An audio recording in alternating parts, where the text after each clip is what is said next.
So, should we go to Sure. go to the living room? Did I tell you that I saw Charlie Curzon the other day?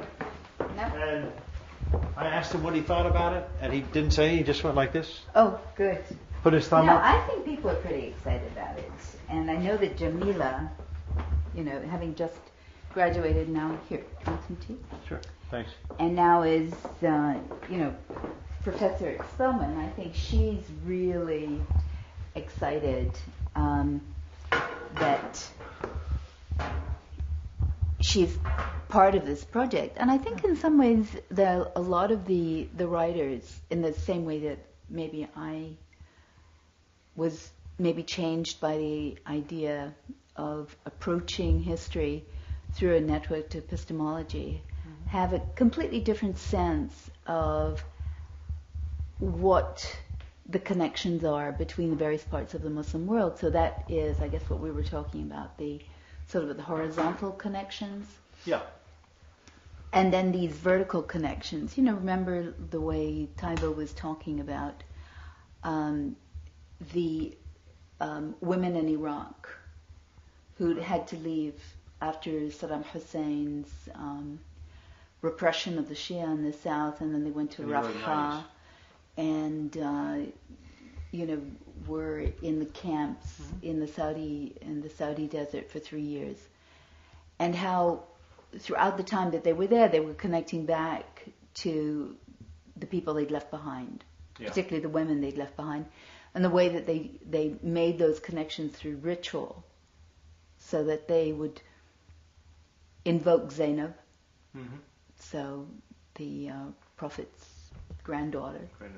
through Fatima and Ali, and through the Qarayat Husayniyya, invoking Hussein, Hassan, Zainab, so doing the vertical connection.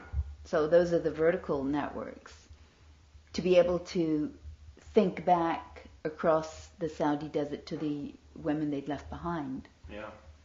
And then, when they left Saudi Arabia and went to Holland, then these connections just get strengthened more, because the more places that they know other Iraqi Shia women from the south of Iraq, the more those women around the world get linked into this horizontal network that links back through generations and generations of, Zainab's granddaughters.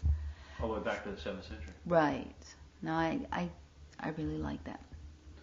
So, it's been a fun one too. Do you think that for our next book we would do a sequel to this, or next book? You gotta be joking, baby.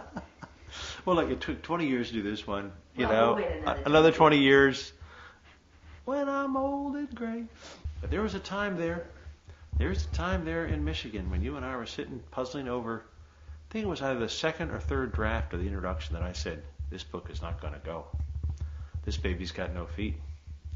We're not going to be able to walk." Remember? I did. And what a nightmare. I'd actually rather not go back. It's much nicer to talk about the book as a finished product that looked as though it was harmoniously produced.